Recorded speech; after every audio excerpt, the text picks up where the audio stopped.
On April 6th, I, a 37-year-old man, discovered that my wife, a 36-year-old woman of 9 years, whom I've been with for 19 years, has been unfaithful.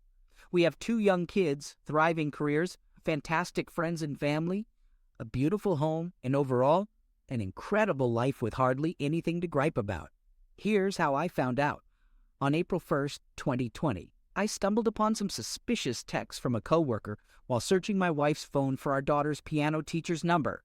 Only a few messages were there. It was obvious that earlier parts of the conversation had been erased, but the ones I saw included from him, "We should get together and be close," and from her replying to his, "I crave KFC. What, kissing, ducking, and finishing all over me?"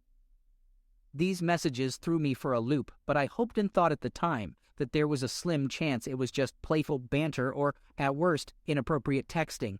Sadly, this turned out to be wishful thinking.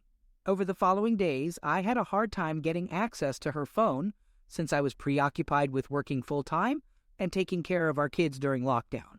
She also has a full-time job and couldn't help much with childcare that week, so I was, ironically, doing my best to support her during a difficult time.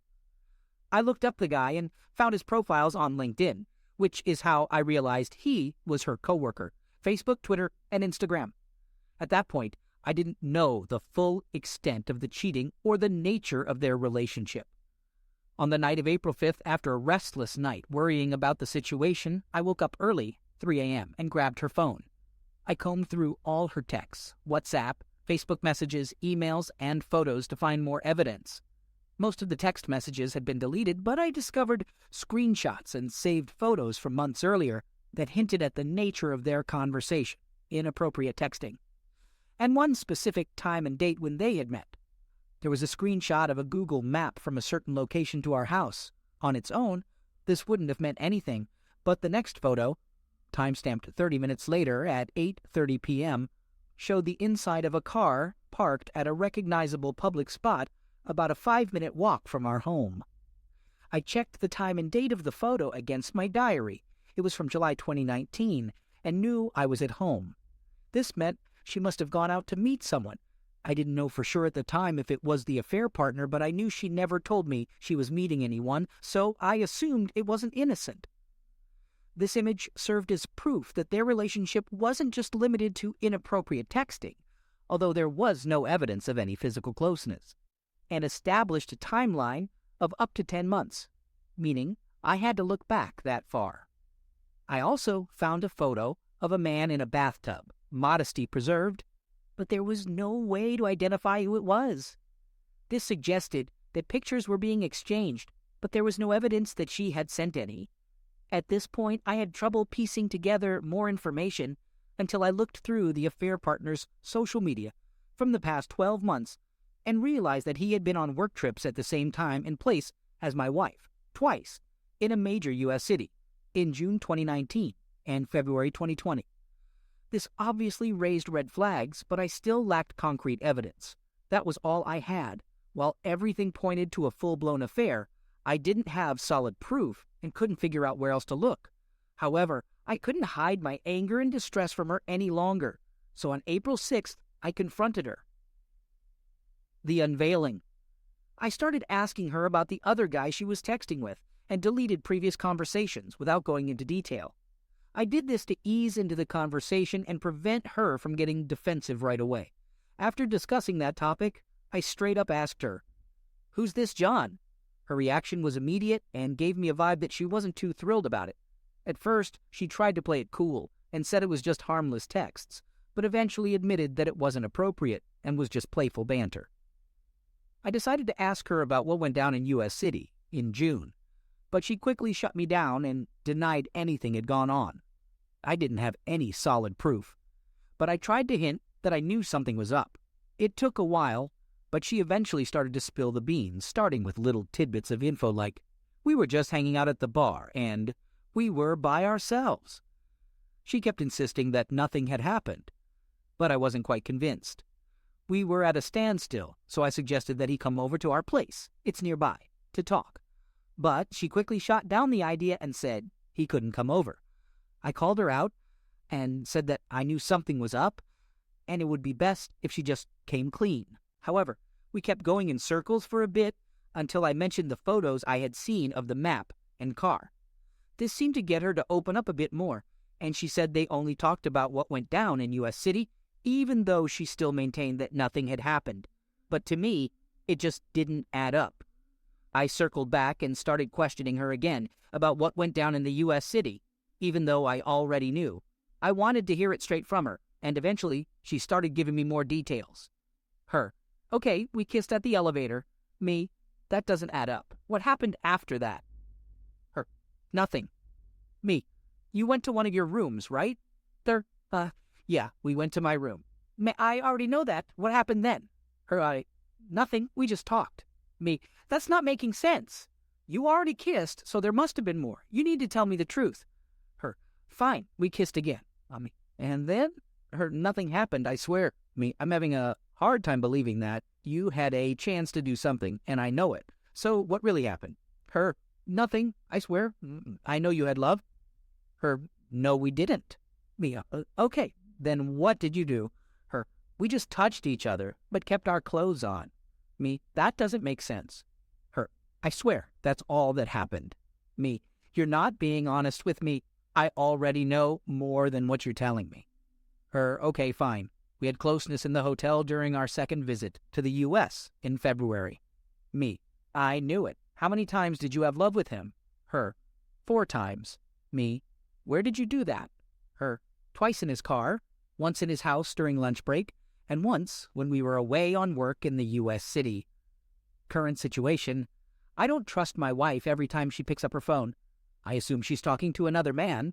Since D-Day, she's shown me all incoming messages from any guy I don't know.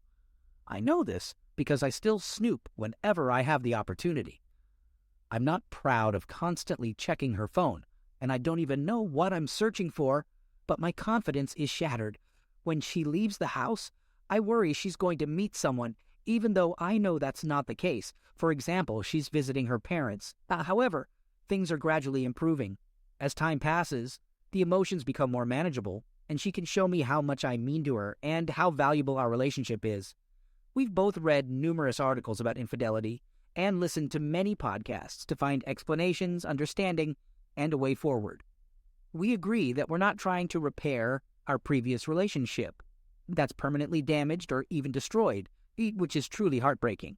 But we're attempting to create something new and stronger. I trust her feelings for me and believe she wants to make things better. I haven't told anyone about what happened. Part of me wants to confide in close friends, but I don't want them to judge my wife, since we're all friends. We've discussed counseling and plan to arrange it in the coming weeks or months. As for why it happened and how it could have been prevented, my wife struggles with anxiety. She's on medication, low self-esteem, and low self-confidence. While there's no excuse for her actions, this is one of the reasons it occurred. She found acceptance and desire from someone outside our relationship.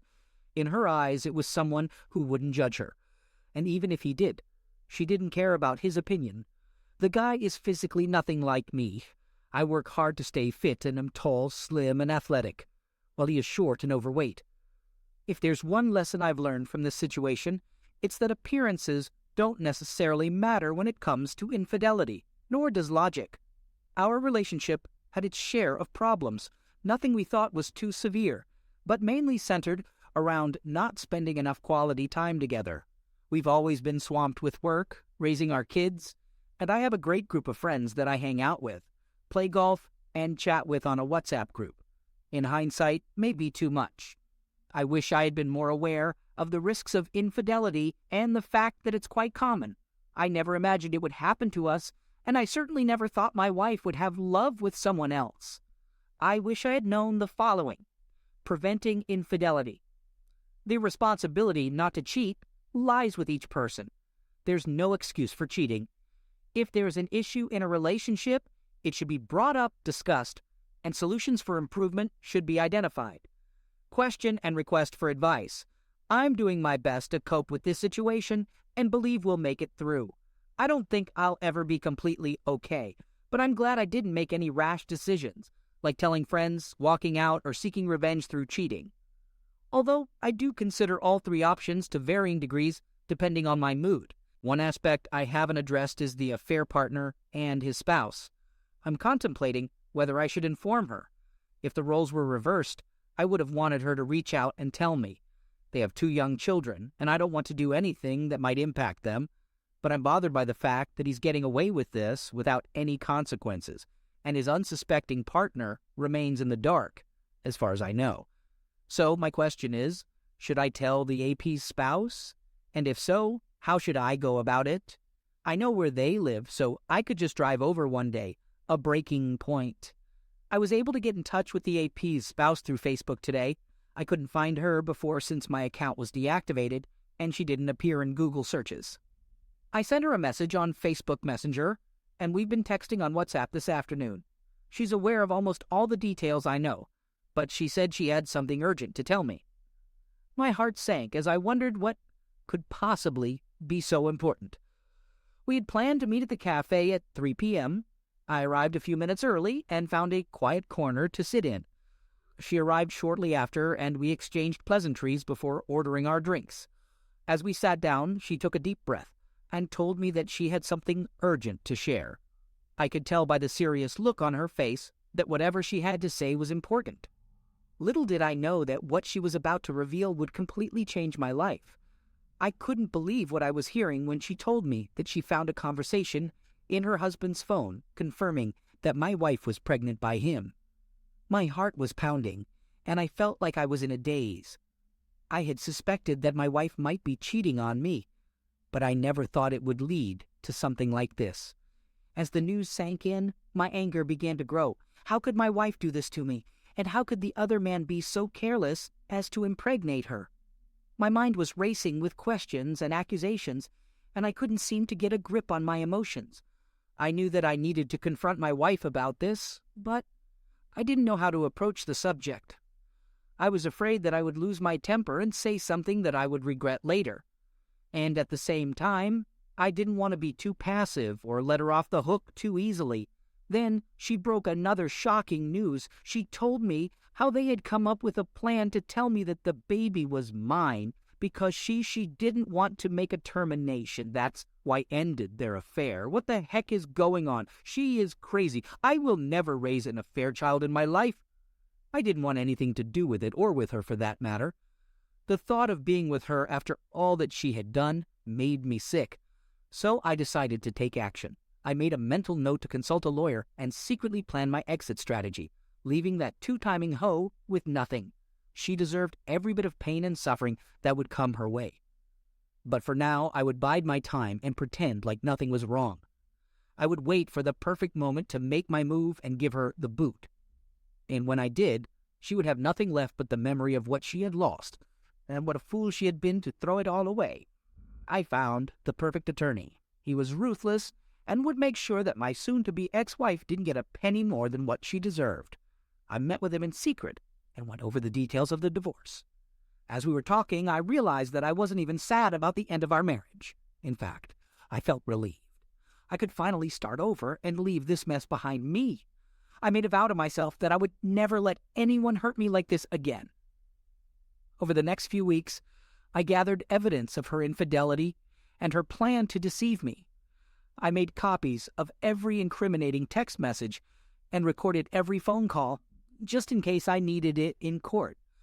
I also started putting aside some money in a separate bank account so that I would have something to fall back on when I left.